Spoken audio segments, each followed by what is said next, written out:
Welcome to our posts. Today we will see stories of am I the a-hole?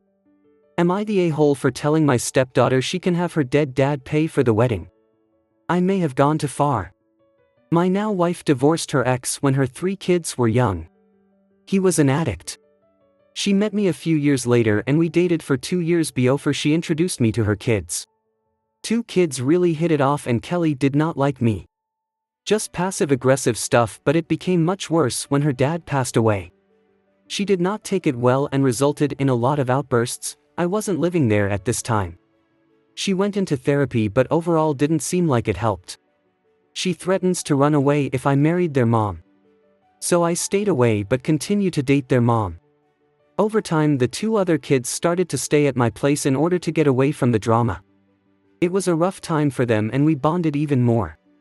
When Kelly was 18 the 2 of us decided to stop putting our life on hold and get married. Kelly hated this. The other kids were happy though. Every interaction I have had with her has been unpleasant and I don't not see her or one of my kids. I eventually adopted her siblings when they were 16 and 17. They asked me. During that time she destroyed a lot of her siblings' stuff for betraying their dad. Now I rarely see her and I prefer it that way. The 2 kids have a on and off relationship. I paid for my 2 kids' wedding. I got a call from her asking me to pay for her wedding since I paid for the other 2. I told her no. This started an argument about how it's unfair. I had enough and told her to have her dad pay for the wedding. She hung up after some lovely names. I may have gone too far, which makes me a jerk. Edit, she is 27 right now. Top comments. Yeah, it was a stupid, hurtful and immature thing to say, but I get it. I understand this was the oldest girl and probably closest to her father and of course, she probably resented the divorce, but that's something you should grow out of. Once her father died. You'd think it might have opened up her heart a little, but apparently that was not to be. And so be it. It's her life. It's her choice. But it takes a lot of balls to then come skipping back and wanting you to pay for her wedding. I don't blame you for refusing, but I am curious as to what your wife thinks. A tiny YTA on the comment. A big not the a-hole on not paying for the wedding. Opie replies. Yeah, it was petty. Thinking about it, it was resentment building up for how many times I just took her anger. It was like finally standing up to a bully. After so many years of taking it sure felt great to give it back no matter how petty it was. Everyone sucks here. Kelly obviously took it too far by practically forbidding her mom from moving on and for punishing her siblings for deciding to bond with you, but still, having a dead parent is something traumatic and you bringing it up just to make a point in an argument is really low. Opie replies. Fair, that what I thought. Everyone sucks here. You were in the right to say no. You'd have been in the right to say, because I pay for my kids' weddings. But taking a swing at her dead dad was a bit too far. If she didn't want to accept you, don't pay for her wedding.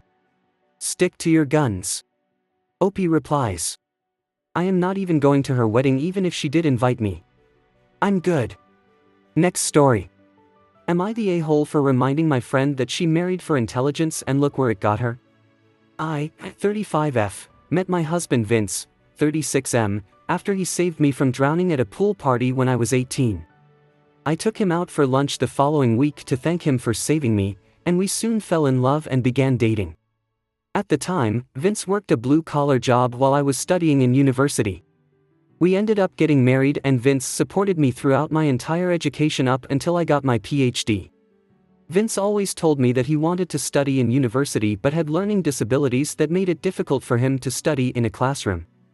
At times he was embarrassed by the fact that he had to work twice as hard compared to people around him, but I always found that to be admirable about him.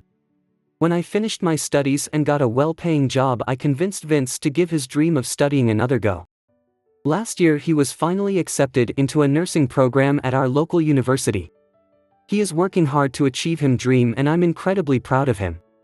Last week my friend Alba, 36F, came to visit with her son so our children could play together. Alba was my roommate during my first year in university. She began dating her husband Leo around the same time I started dating Vince. Leo was an obnoxious law student who later on became an even more obnoxious attorney. He was a know-it-all who prided himself on his intelligence, which for some reason attracted Alba.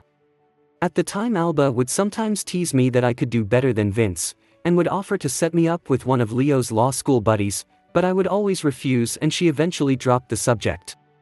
Alba and Leo are currently going through a nasty divorce that stems from him cheating on her. Quite frankly, he is dragging her through the mud and is using connections to try and leave her as penniless as possible. As we were chatting and catching up, Alba began to express concern over the fact that my eldest son, 7M, was recently diagnosed with dyslexia. Alba began telling me how she is worried that my son will be academically challenged like his father and what that could entail for his future. Before I could respond, she told me how I should have married someone smart while I had the chance so I would have kids like hers. Alba's son is an incredibly bright boy and a straight-A student. I told Alba her advice was unnecessary and reminded her where marrying for intelligence got her. I then proceeded to tell her that I would rather have my son grow up to be an honest, hard-working person like his father than an academically gifted jerk who wasn't smart enough to know sleeping with his secretary could have consequences on his marriage like her husband. Alba was deeply hurt by what I've said and stormed out with her son. Some mutual friends are now chiming in and are telling me that I was too harsh on Alba for using her failing marriage to prove my point and should apologize. Small update: first of all, I want to thank you all for your replies. I wanted to address a couple of things. Many of you asked why Alba and I remained friends despite her previous remarks. Alba and I grew apart during our third year in university. We only remained friends by association since we have a lot of shared mutual friends. We became close again after our sons started playing basketball together at the local community center and became friends. I figured that becoming a mother made her more mature and she didn't give me any reason to suspect otherwise. I've decided to send her a message saying that the way she spoke about my husband and son was unacceptable and therefore she is no longer welcomed in my home. However, I don't want our sons to lose their friendship and therefore I'm willing to remain civil around the kids and still organize play dates. She didn't reply to me just yet, but I truly hope she loves her son enough to put her ego aside and remain civil for the sake of our kids. I've yet to notify Vince about this entire situation since he is vigorously studying for an important quiz that's coming up next week, and I know that if he heard what Alba said about him and our boy, it would make him upset and he won't be able to continue studying properly. Unless something crazy happens in the meantime, I'll probably update him next week after he's done with the quiz. Top comments. Okay, can I just say that intelligence doesn't have anything to do with dyslexia? That incredibly intelligent people can have it. And they can also have other learning disorders or be kinetic learners. Because for her to say that your husband isn't intelligent is just a level of antisocial behavior that's completely unacceptable. Having an education v. no education is also not a measure of intelligence. Trust me. I have a PhD too. I also know a lot of brilliant people without college diplomas. Now that my rant is over. Not the a-hole, and while certainly you should be concerned if your child has a learning disability and you should pursue support for him, that doesn't make him stupid or otherwise lacking. She insults your husband and your son and then gets mad when you point out that the qualities that she seems to think are lacking are the same ones that have her going through a really bad divorce. You are not harsh enough. Not the a-hole, and you don't need friends like her. Just chiming in to say that your husband sounds amazing, and I hope he thrives in his nursing program. Totally not the a-hole. Opie replies. Thank you so much, he really is an amazing person and I'm so glad to have him in my life. Not the a-hole. I think it might be a sort of emotional defensive reflex thing on her end to keep her from acknowledging the fact that she married a really awful person. You definitely could have taken a minute before reacting in the heat of the moment, but I won't fault you for sticking up for your husband and especially not your son. It's worth stressing that Alba insulted yours while you never got down to that level. You just dissed her for making poor life choices with a man that, if we're being real, probably had a ton of red flags, going all, look at how smart my high IQ but Izuwu never bodes well. My heart still goes out to Alba. I'd chalk that up to her dealing with a ton of severe repressed betrayal compounded with the fear of what life will look like after the divorce. But she's still a grown-but woman who has no business insulting a neurodivergent child. It's her responsibility to manage her emotions gracefully, without disrespecting you or your family. Edit, just to be clear, I'm not making excuses for what Alba said, don't get it twisted. She's still a grown woman who insulted a child. Really damning that she behaved that way in front of her own son, too. I just make it a point to see where behavior like that comes from if I can help it. Next story. Am I the a-hole inviting my parents to my house after they didn't respond to my fiancé's medical emergency? My fiancée Ali, 31F, is the type of person that calls people 2 or 3 times in a row when she wants to get a hold of them for anything. The first time she did this to my parents, we were driving to a concert and I asked her to call my folks from my phone. She called, they didn't pick up. She started calling my mom again right away and I asked what she was doing. My mom picked up right away, worried. Ali asked our question, I told mom false alarm, hung up. She asked why my mom had been irritated and I explained to her, in my family, we only call twice in a row if it's an emergency. Ali has never followed this and will always call them repeatedly for the most mundane stuff. If one doesn't answer, she'll sometimes call my other parent. All that to say, a couple of weeks ago she broke her leg while working around the house. I was in a workshop for work that day and could only check my phone on breaks. She called my parents since they live a couple streets over, but neither answered their phones. She wound up having to call an ambulance. I got her message about 2 hours after she fell and went to the hospital. She was pretty mad at my parents when I got there. I let them know what happened and they also rushed to the hospital to apologize and check on her. She didn't want them coming in, so they sat outside for a bit, got her flowers from the gift shop and eventually went home. I took some time off work to take care of her and my parents have been offering help as they could. Her sister drove in to help so I could go back to work. Last night I decided to make a nicer dinner than usual and wanted to invite my parents. I gave her a heads up I was inviting them and asked if she wanted me to rearrange some of the chairs and tables so we can all eat together. She got mad I wanted to invite them and is of the mind I shouldn't be wanting to see/speak with them after they ignored her. Her sister agrees with her and feels I'm putting my parents over my soon-to-be wife. Up until this point I haven't said anything to her about the situation, but I did then and told her it was a massive F-up in communication on everyone's part and time we all talk it out to put behind us. Neither she nor her sister think she should stop being mad at them. Was I an a-hole to invite my parents over? Asked info, my parents were sitting outside for their quiet time when she called. It's not unusual for them to not answer calls/texts and wait to return them later when they do that. I myself had to do the 2 calls routine so they knew it was urgent. Top comments. Info, how many calls did Ali make to your parents before calling the ambulance? More than the usual multiple calls? Did she at any point text them to say it was truly an emergency? Edited to add judgment, not the a-hole.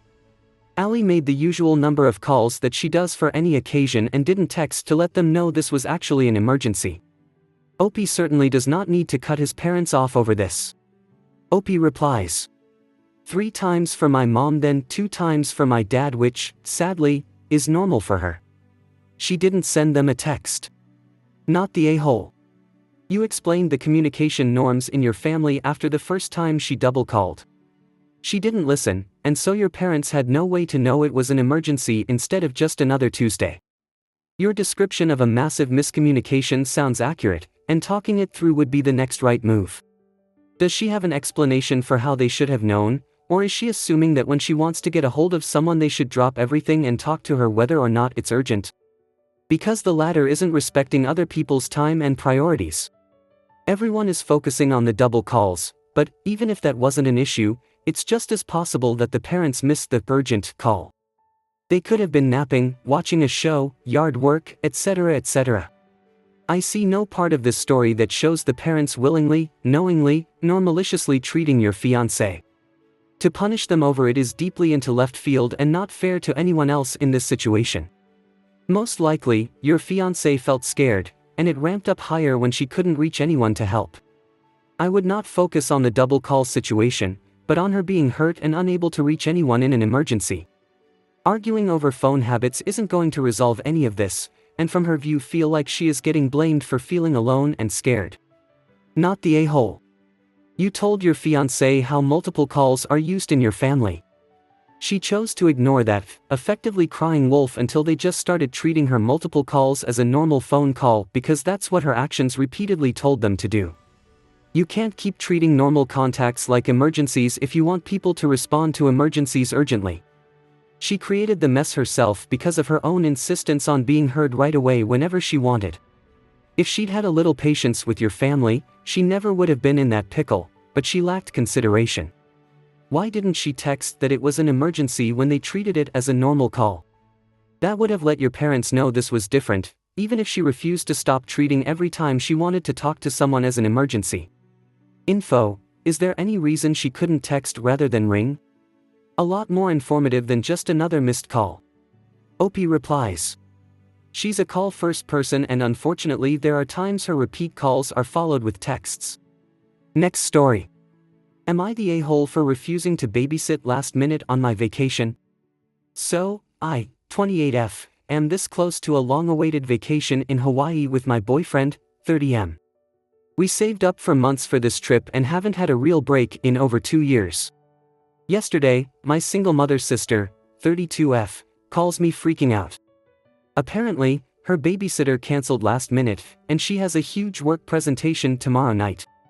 She has 2 kids, 5/3, who are a handful, to put it mildly. She begs me to rebook our flights for later. I explained that she's talking about our vacation and everything is booked and paid for. My sister got really huffy and said I was being selfish and could at least try. Flights to Hawaii are expensive, and there's no way I could find something affordable on such short notice. My boyfriend thinks I handled it fine, but now I'm feeling guilty. Am I the a-hole for refusing to give up my vacation to babysit? Top comments. Not the a-hole. Her work issue isn't your emergency. And I doubt your sister was offering to cover the costs of you flight rebooking, lost hotel reservation, and lost days of PTO. Your sister has some gall to even call you. Certainly, she must have had some friend or family member who might be available who wouldn't have to give up their vacation to do so. I'm left wondering what the real reason is that her babysitter canceled. Poorly behaved kids? Insufficient payment? Your sister staying at work later than agreed upon? Just saying that she doesn't exactly sound like a model client. Not the a-hole. I feel there's a background here if you are even thinking this.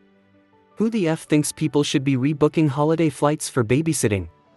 She needs to plan her life better, FFS. Look after yourself, Opie. I would suggest no babysitting in future.